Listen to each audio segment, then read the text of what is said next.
Hey guys, sorry about that. Had some technical difficulties for our first video. So, as I was saying, 55 gallon, 5 gallon, and the 10 gallon. So, water overflows from here, comes down the pipe into the 5 gallon. 5 gallon, then we have now the water bridge over to the 10 gallon. And from there, then you have the pond pump, pumps it back up, goes right back up to the 55. And these little guys love it. I have in the top here, uh, hornwort, the hornwort on the bottom, and we just got a whole bunch of new plants in here. Just a mishmash of different stuff, letting it grow out a little bit, and we're going to be using some of that stuff in the new system outside. We have a outside of 15 by 15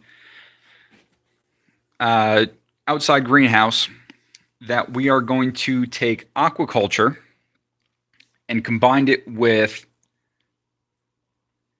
we're going to go from aquaculture to hydroponics, and now that will become aquaponics. From there, we're going to take it a couple steps further and go to deep water culture. That is where the water from the tank will then go into a little stream, and there will be little floating rafts in there, and grow the leafy green vegetables in that. What else we got? Then we have aeroponics. So we're going to take the vertical towers. From there, vertical towers are going to be hanging down, plants coming in the sides of it, water trickling down, and it will drip over the roots. Another step further than that, we're going to go fogponics. We're also going to have fog with an atomizer coming up and now misting the roots, as well as getting some driplets of water on them. All of this combined is going to be a lot of work. So I went out to go try to find, camera around here, try to figure out what I want to do for the towers. That was the hardest part for me. I didn't know what to put in there, what to do. Then I found a 3D printed vertical pole system that somebody was printing in their house. And I thought that was pretty cool. Quite a bit of money, a lot more than me just going to get a 4-inch PVC pipe and drilling some holes, putting some 2-inch cups in there. And I went and looked at 3D printers for the first time. Really, actually, seriously looked at them. I mean, I've always looked at them in the store, and I've always wanted one, but never went and got one. Looked at the cost, looked at all the different reviews, and ended up wanting to go with the Creality because they're, from what I've seen, all the reviews, the best one.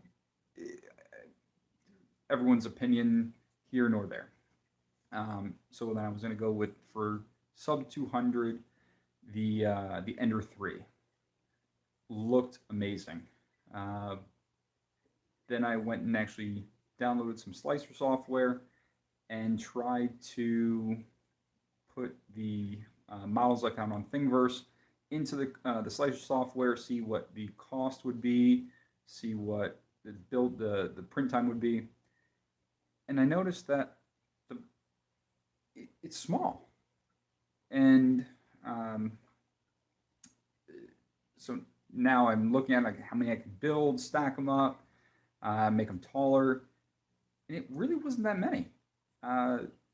Watching a lot of these videos, it was shocking how big these things they can make on the CR10. Amazing, a lot more money, but amazing. Went to looked around online, see if I can find a better price one, go used, but then I'm like, now I'm getting somebody else's problem.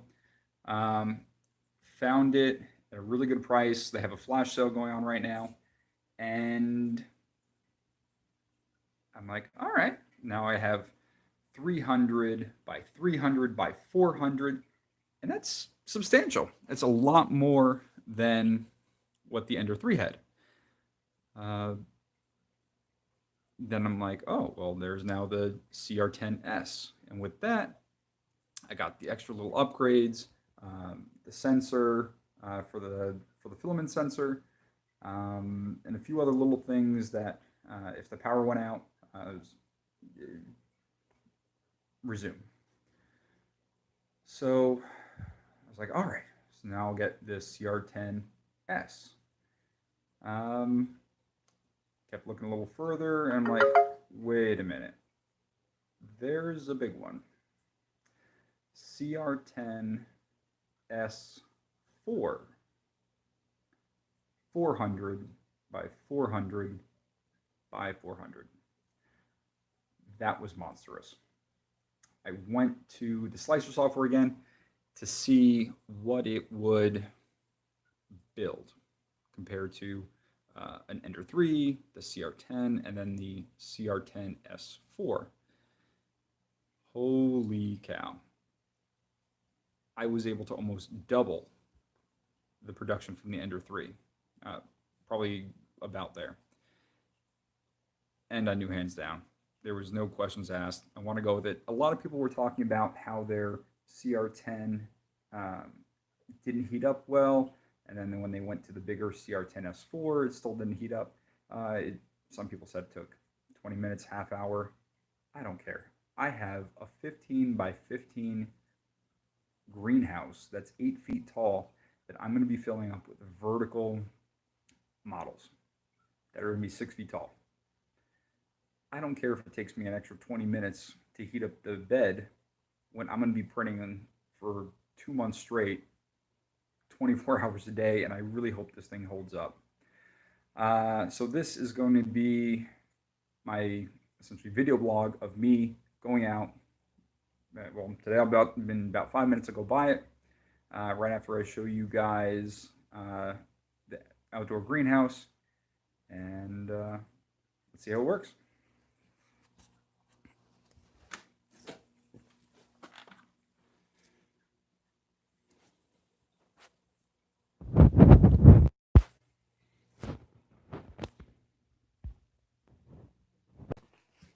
Ooh, there we go.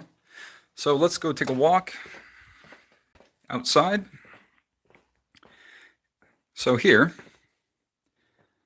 my office, if I look right out the window, I have the greenhouse right through the sliding glass doors here. Let's go outside and take a look. Sorry, it's a little dark out here. Haven't got the overhead lights in yet. So this is, let's see if we can do this a little better here. I have a little space heater here that is keeping this room nice and toasty. It is about 60 degrees in here. And I don't know if you can see outside, but we still have snow on the ground. And it's about 20 degrees out there. So the construction of this is, let's see if we can go to the base bottom here. So we have on the floor, you have a 2x6, 2x4 is going up, another 2x4, 15-foot length going across. The corners, 4x4s. Around the door, 4x4s. Same thing in the corner over there. And the center post here, 4x4. On the top, sides were a little tricky for me. Originally, I was going for a PVC hoop house. Problem. When I did the measurements of the 15-foot with how I wanted the curves, you can see behind me, I needed 3 10-foot pieces, and that last 10-foot piece, I'd be slicing it up a little shorter. And when I put all the PVC together, and it's nice and chilly up here in northeast New York, it just snapped.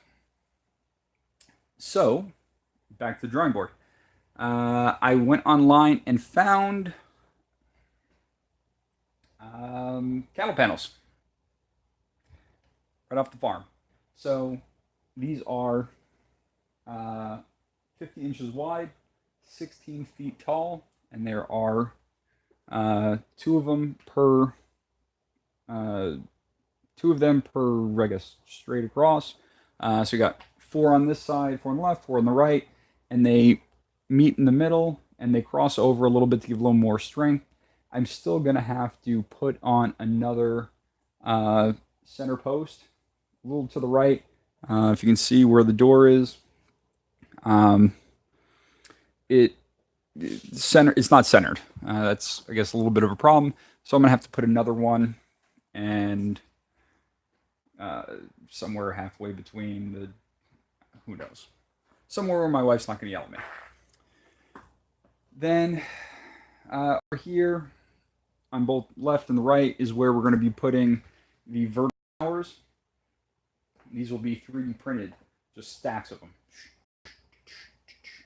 And I really hope this Creality CR10 S4 will print this thing well. A lot of people are worried about print quality. For my application, these things are going to be dirty, in the water. I'm not too worried about print quality. I just don't want them to fall apart. If anybody out there can recommend a filament to use that will be safe to use with the fish, that'd be great.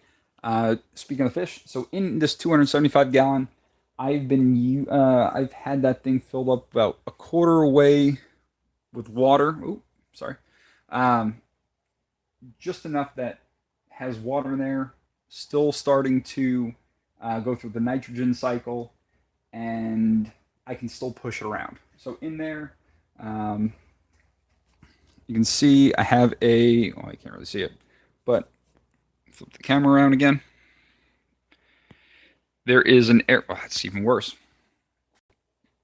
So I have an air pump that goes down to the air filter in there, or the sponge filter. Also have a heater heating up that water as well. Then we got a whole bunch of the plants I can't think of the name of. Come back to that and think about it. But the stuff we have in there, the hornwort. Sorry. So in that 55-gallon tank, I had, that thing was packed to the gills with hornwort. I took all the hornwort out of that 55-gallon and filled it in that 5-gallon bucket to the brim, pushing it down, trying to compress it so nothing spilled out, brought it out here, put it in there. The water is probably up to about here right now, maybe a quarter away or so. And I went to the pet store and got rosy red tetras.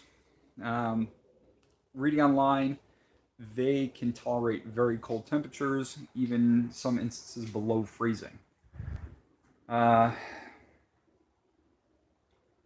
They have done fantastically well.